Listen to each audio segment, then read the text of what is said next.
Vader van die ligte, by wie daar geen verandering of skaduwee van omkering is.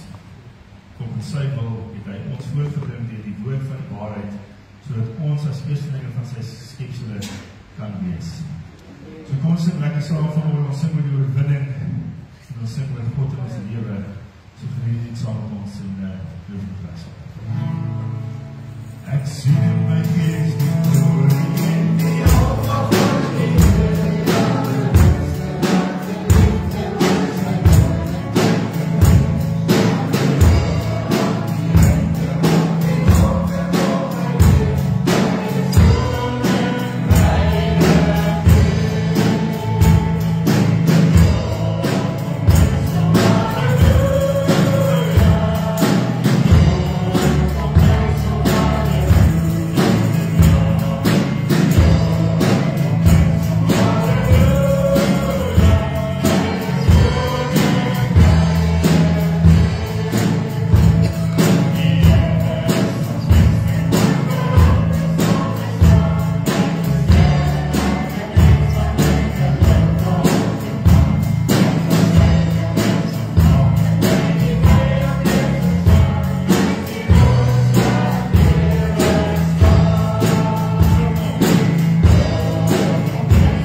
heilige laat U mag vertrou my en glo my en Jesus kosbare naam dank ons daarvoor Here.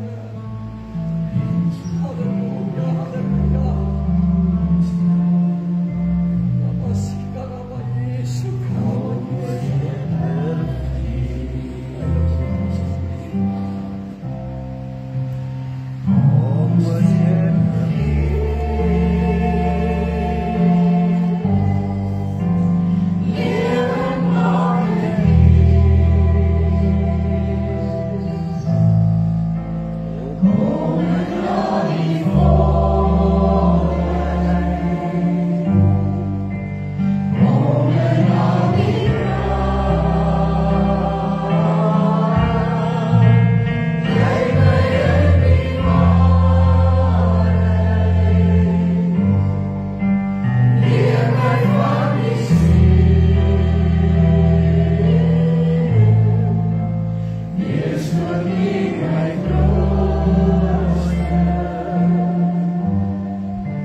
Ek wil goeiemôre sê aan ons aanlyn kykers. En weer vanmôre sê ek vir die Here, ek sê Here asseblief lei my. En ons nou gesing lei my in die waarheid en dit staan nou vas in my kop, maar dit wat ek vanmôre met u wil deel, gewoonlik is my prediking uit dit wat ek al deur gegaan het. En dan deel ek daardie ervarings met julle en bid dat die Here deur sy Heilige Gees ook die openbaring vir jou sal gee en jou daaruit sal leer. Maar vanmôre gaan ek nie praat oor iets wat ek al deur gemaak het. Ek wil met jou praat oor iets waardeur ek op die oomblik gaan. Jy weet by die biduur sê ek vir die mense, ek sê almal skryf jou gebede neer. Hou 'n gebedsjoernaal. En wanneer jy die skrif naslaan, dan skryf jy die skrifgedeeltes ook uit in daardie gebed. En wanneer jy op ander geleenthede weer teruggaan na daardie gebede toe, dan sien 'n mens hoe die Here in jou lewe gewerk het. En my inspirasie vir vanmôre was my laaste 2-3 weke se frustrasie wat ek met julle wil deel. En dis iets waardeur ek nog steeds gaan en daarom wil ek graag by my notas bly vanmôre, want al wat my kon inspireer is dit wat ek in hierdie joernaal geskryf het en dit toe vir julle gaan pen het. Maar omdat die emosie nog rou is, gaan ek bly by my notas. Ek hoop julle verstaan dit en mag die Heilige Gees net vanmôre kom en hierdie waarheid in ons vas lê.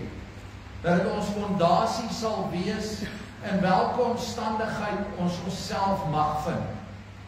Wie daar sal swaar tye kom, maar ons moet in daardie swaar tye staande kan bly. En daarom deel ek graag, en ek kan vir my blaai na Psalm 38 toe. Psalm 38, en wanneer ek daar die verse gaan lees, sal ek dit vir u noem, en dan kan u saam uit die woord dit saam met my lees, maar wie jy soos die woorde van Dawid in Psalm 38 lees, vind ons dat Dawid op moedsverloorse vlakte was. Hy was neergedruk en mismoedig en sy stryd het hom van alle krag gedreineer. Ons begin met vers 7, lees ons, Dawid sê ek is stom, heeltemal geboor. Die hele dag gaan ek in die rou. Vers 7, ek is kragteloos en heeltemal verbrysel. Ek brul van die gegons van my hart. Vers 11 sê hy, my hart slaan vinnig, my krag het my verlaat, en die lig van my oë, ook dit is nie by my nie. En in vers 14 en 15 sê hy, maar ek is soos 'n dowe, ek hoor nie, en soos 'n stomme wat sy mond nie oopmaak nie. Ja, ek is soos 'n man wat nie hoor nie, en in wie se mond geen teespraak is nie. Soek ek die Psalm, en soos ek hierdie Psalm gelees het, sien ek ook my swaar kry, my ellende, my krankheid, waardeur ek op die oomblik gaan, en skryf ek my gebed vir die Here uit. Vra ek dat die Here my krag sal gee om dit deur te sien. Vra ek die Here om selfs deur hierdie krankheid sy naam te verheerlik. Maar as ek dit lees wat Dawid hier skryf, kom ek agter hoe Dawid in wanhoop vasgeval was. Hoe hy in wanhoop ingesak het. En die ding wat hom dalk die meeste geplaai het, was dat hierdie kwessie of hierdie teneergedruktheid skielik oor hom gekom het. Hierdie was 'n man wat na God gehinker het. Dawid was 'n man so na God se hart. Hy het eerbied vir God se woord gehad. Hy het psalms geskryf om God te verheerlik. Maar nou in sy depressiewe toestand was al wat hy kon doen is om uit te roep, God, ek is aan die einde van myself. Ek is aan die einde van myself en ek het geen idee waarom dit met my gebeur nie. Jy sien, soos baie moedelose Christene vandag het Dawid probeer uitwerk waarom hy so leeg en gebroke was.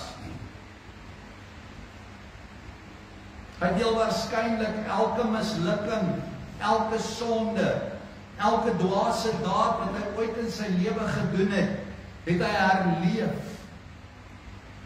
Op 'n sekere stadium moes hy dalk gedink het, o Here, al my onverskillige dade het my so gewond gelaat, dat daar geen hoop meer vir my is nie. Op die ou end het Dawid geredeneer dat God besig is om hom te straf. Ons lees dit vanaf vers 1 tot 5 in Psalm 38. O Here, straf my nie in die toorn nie, en kastei my nie in u grimmigheid nie, want u pyle het in my ingedring, en u hand het op my neergedaal. Daar is geen heel plek in my vlees vanweë u grimmigheid nie. Daar is niks gesond in my gebeente vanweë my sonde nie, want my ongeregtighede gaan oor my hoof. Soos 'n swaar pak het hulle vir my te swaar geword. Ek wil net vir u daar wys dat Dawid nie alleen van homself hier praat nie. maar dat hy nie net sy eie toestand beskryf nie, maar dat hy beskryf wat alle toegewyde volgers van Jesus Christus iewers in sy lewe sal moet deurmaak. Hierdie moedeloosheid gaan oor ieder en elkeen van ons kom in jou wandel saam met die Here. En weet jy, Dawid praat hier van 'n demoniese aanval, van 'n gees van mismoedigheid. Waaronder baie gebuk sal gaan. En hierdie soort mismoedigheid kom direk uit die put van die hel.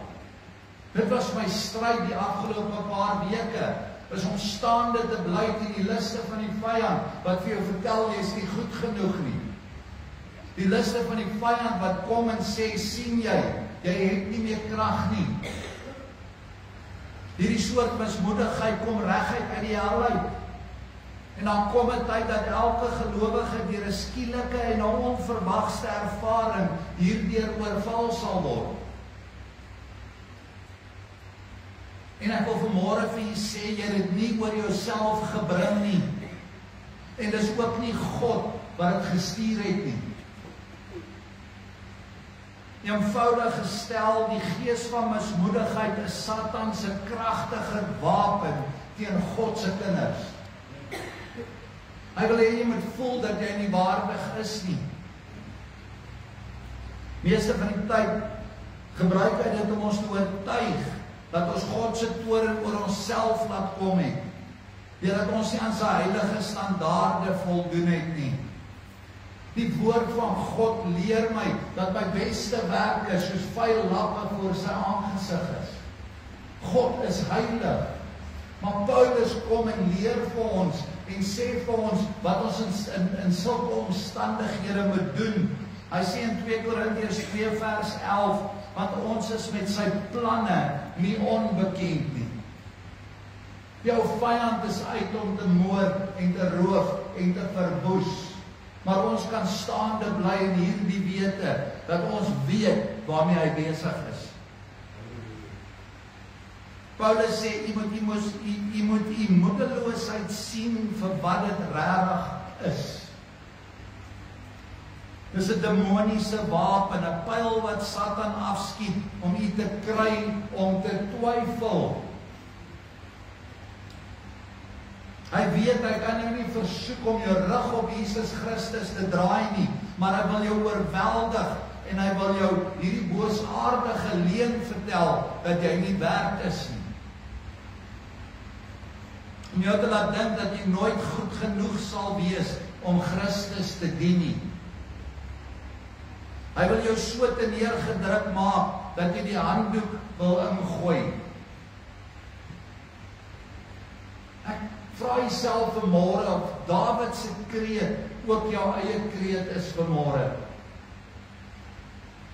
Wanneer jy oorrompel word deur die gees van mismoedigheid, swakheid, seerheid, gebrokenheid, probleme, onrustigheid of dalk rou. Al hierdie dinge het Dawid se gees laag laat neerbuig. Hy het droog en leeg gevoel, sonder rigting, asof hy niks deur die jare geleer het nie.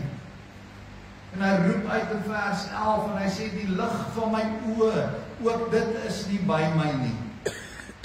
Dawid het eintlik gesê, ek het my geestelike insig verloor. My visie en my openbaring van God het my verlaat. Ek kan God nie bereik soos ek dit altyd kon gedoen het nie.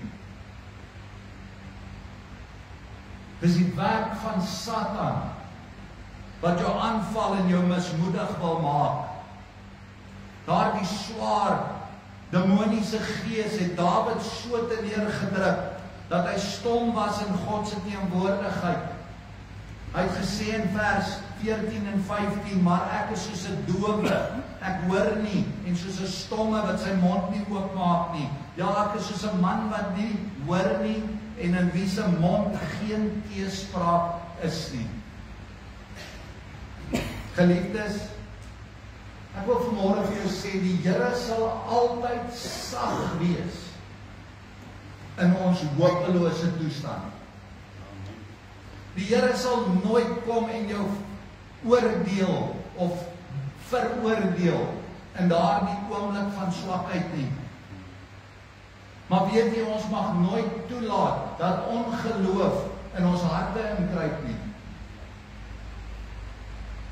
Ons kan met God soveel as wat ons wil oor ons gevoelens van mislukking praat. Ons kan hom vertel oor ons wanhoop, oor ons sonde en ons dwaase foute, maar ons mag nooit gedagtes koester dat God ons verlaat het nie. God is altyd met jou. Immanuel, God met ons. Dis die ergste aantuiging na alles wat God vir jou gedoen het, om te sê dat hy jou verlaat het. Die en ons lees 'n baie belangrike waarskuwing in Numeri van die wat ongelowig raak teenoor God. Ons lees in Numeri 21 vers 4 tot 6, toe trek hulle, dis die volk Israel, van die berg Hor af weg, op pad na die Skelfsee, om die land Edom om te trek. Maar die siel van die volk het op die pad ongeduldig geword, en die volk het teen God en teen Moses gespreek. Waarom het jy ons uit Egipte land laat optrek om in die woestyn te kom sterwe? En daar is geen brood en geen water, en ons siel walg van die ellendige kos. Toe stuur die Here giftige slange onder die volk, wat die volk gebyt het, en baie uit Israel het gesterwe. Geliefdes, wanneer die Bybel my vertel dat hierdie liefdevolle Vader slange laat kom het en sy eie kinders gebyt het en hulle gesterf het, dan sê dit vir my dat God nie sulke ongeloof sal toelaat nie. Na alles wat ons kosbare Here vir ons gedoen het, is die aantuiging dat hy ons afskeep, seker die een ding wat hom die seerste maak. Ons moet versigtig wees vir sulke ongeloof, veral in ons moeilike tye. Ons weet mos daar sal moeilike tye kom. Ons weet mos dat daar uitdagings oor ons pad sal wees. En Dawid is ons 'n voorbeeld. Dawid is ons 'n voorbeeld van iemand wat sy geloof behou het, selfs op sy laagste punt. Dawid kom en hy roep uit in vers 16 van Psalm 38, hy sê, want op U, Here, wag ek. U sal verhoor, Here my God. Die Here sal die deurbraak bring. Die Here sal die uitkoms gee. Ek en jy moet net in die geloof bly staan en nie twyfel dat God dit nie vir my sal doen nie.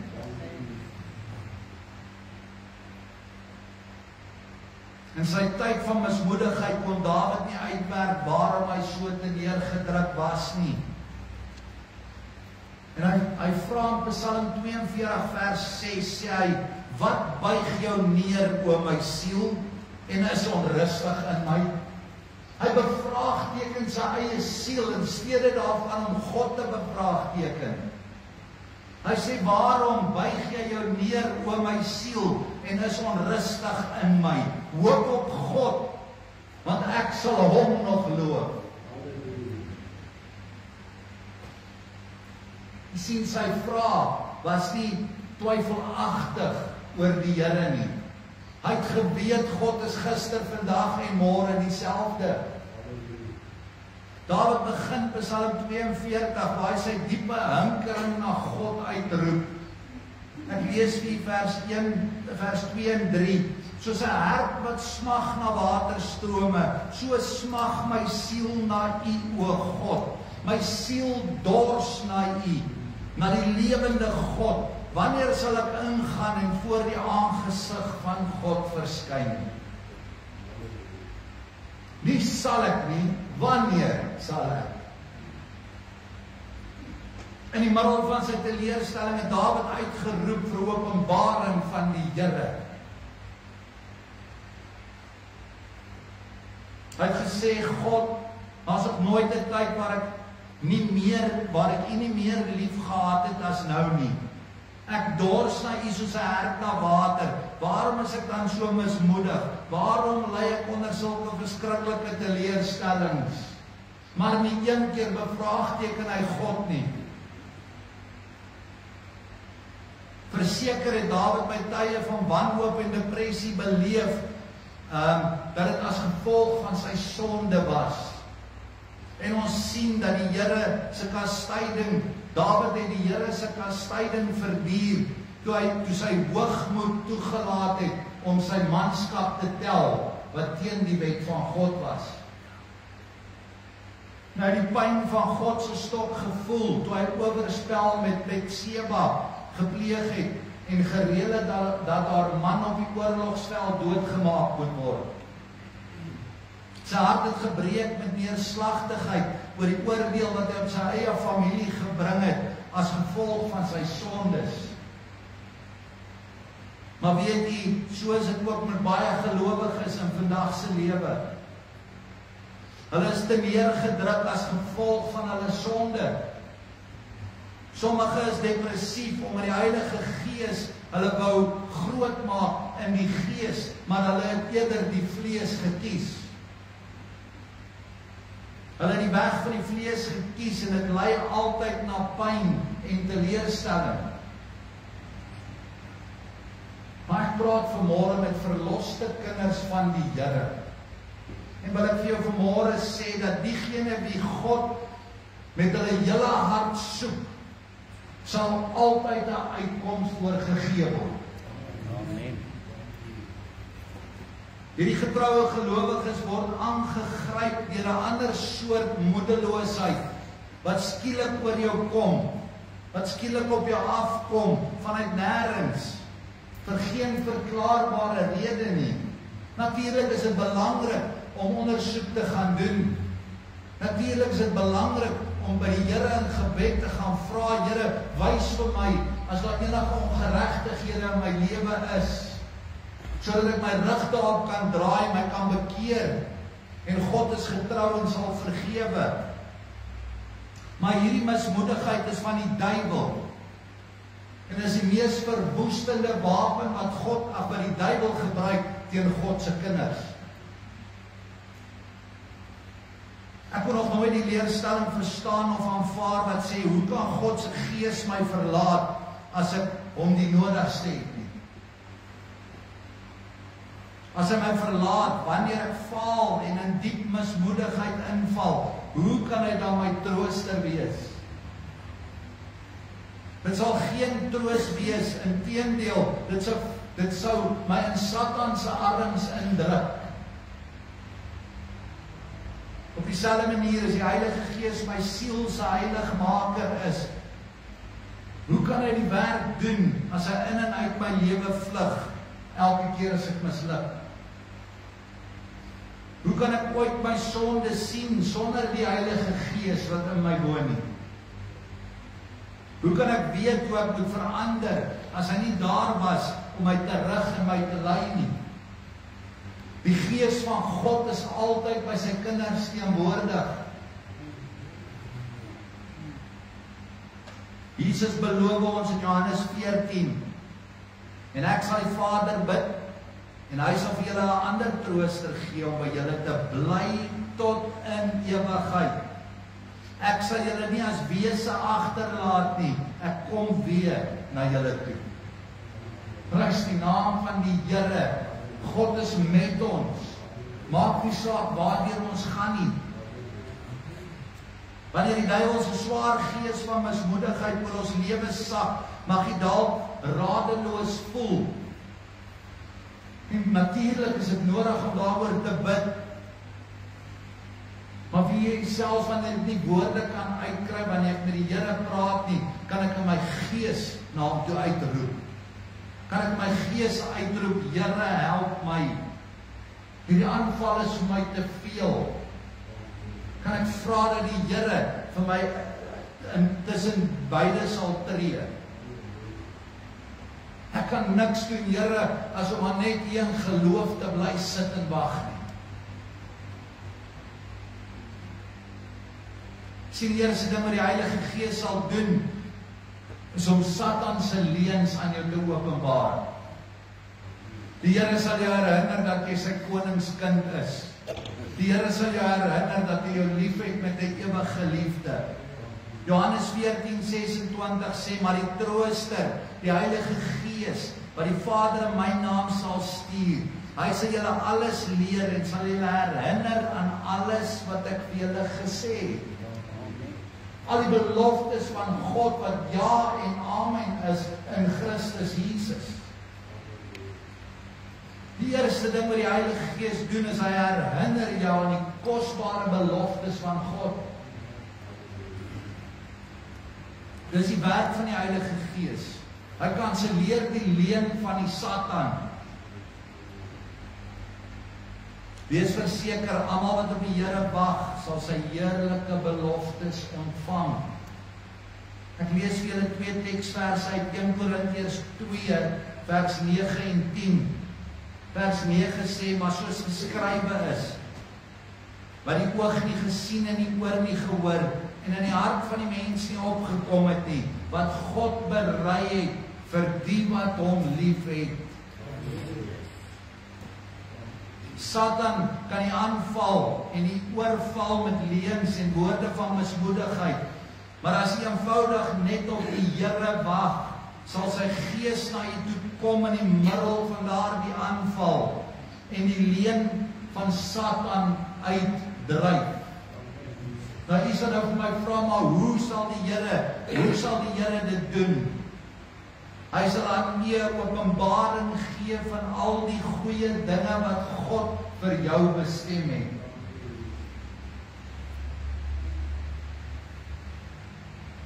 Al die goeie dinge wat God vir jou voorberei het, omdat jy hom liefhet. Vers 10, maar God het dit aan ons deur sy Gees geopenbaar, want die Gees ondersoek alle dinge, ook die dieptes van God.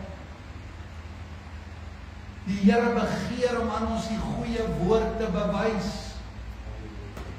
van dit wat hy vir ons voorberei het, en sy Gees is die boodskapper wat daardie goeie woord na jou toe oordra. Ek wil afsluit. Luister na hierdie wonderlike woorde uit Jesaja. Jesaja 40 vers 28 tot 31 lees. Weet jy dit nie? Of het jy dit nie gehoor nie? 'n ewige God is die Here, skepper van die eindes van die aarde. Hy word nie moeg of mat nie. Daar is geen deurgronding van sy verstand nie. Hy gee die vermoeide krag en vermenigvuldig sterkte vir die wat geen krag het nie. Die jonges word moeg en mat, en die jong manne struikel selfs, maar die wat op die Here wag, kry nuwe krag. Hulle vaar op met vleuels soos die arend.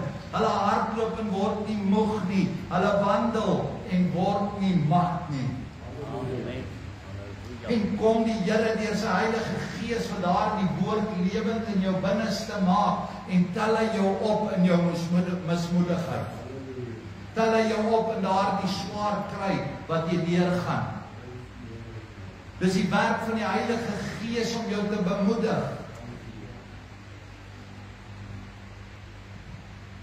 Geliefdes, gaan na jou geheime binnekamer. Gaan bid, gaan roep uit tot die Here, selfs wanneer jy mismoedig is, en maak jouself stil voor die Here. Selfs al het jy nie genoeg krag om met God te praat nie, praat met hom deur jou Gees. Ek weet nie of daar mense vanmôre hier is wat deur hierdie mismoedigheid ondergekry is nie. Ek weet nie of daar vanmôre van julle hier is wat net tot Abba Vader wil kom en rustig by hom sit en vir hom sê, Here, vat U beheer. Here, kom U en laat U voluit in my lewe plaasvind. Wanneer jy bid tot die Here en sê, Here, ek weet dat U Gees met my is, en ek weet dat U hom gestuur het om my te vertroos en te versterk, en die Gees van Christus aan my te openbaar. Te bid en te sê, Here, praat met my hart, die woorde van troos. Ek het geen krag meer nie. Sal U my oplig en lei. Die Gees van Christus sal nie toelaat dat jy mislei word nie. Hy sal die goeie dinge wat God vir jou beplan het vir jou wys. Loof die Here. Maar jy moet dit waag om te glo. Jy moet dit waag en weet dat God dit ook vir jou bestem het. Jy moet dit waag en verklaar dat jy nie sal val nie. Die regverdige struikel, maar hy sal nooit val nie. Dis om daardie woord te vat en dit jou eie te maak. En op te hou dink dat jou swakhede jou weg van God af dryf. Ons dien 'n God wat lief het. Ons dien 'n God wat barmhartig is. Ons dien 'n God wat jou in jou mismoedigheid wil help.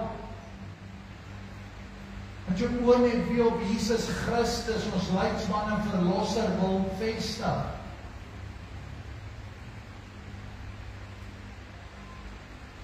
U gaan uit u stryd kom.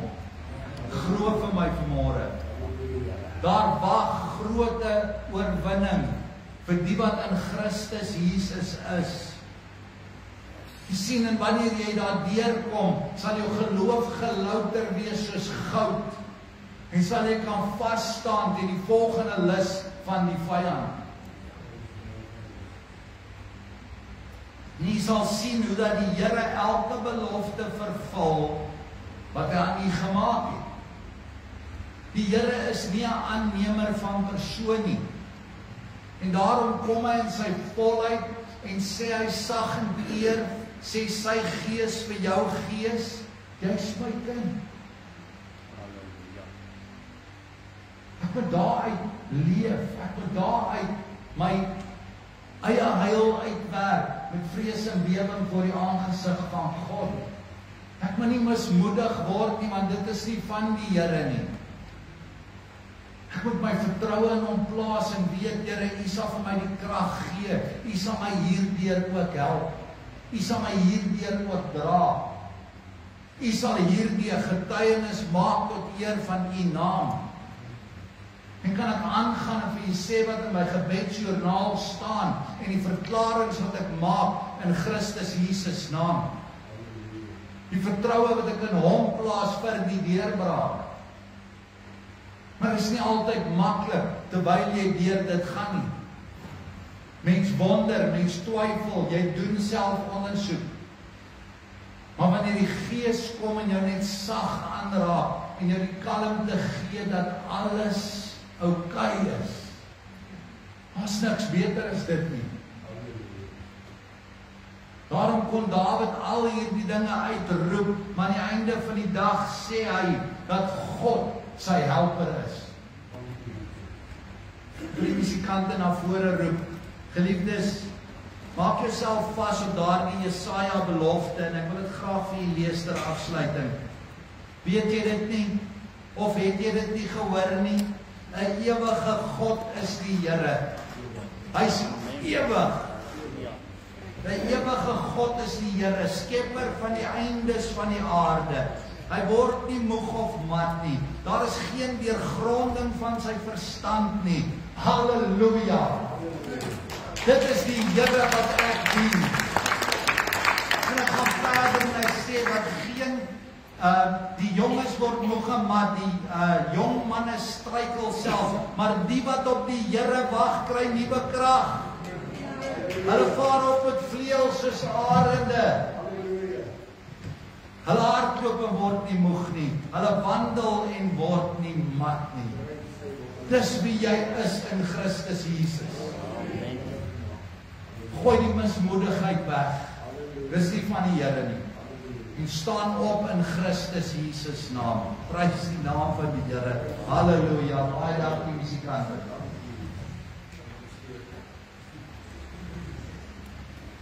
Ek dink Wat 'n geseënde boodskap vir ons hoor. Wat hier opreg en ek dink ons almal kan saam staan. Kom ons proklameer dat Jesus is ons koning. En ons sing waar die hele aand en juig van die redding van die wêreld het gekom. Hoog verhewe, hoog bo als van die koning van die heelal wat weer terugkom. Jesus, die alleen is waardig, die alleen komt terug, die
die liefde van ons Here Jesus Christus en die leiding van die Heilige Gees met elkeen van u wees.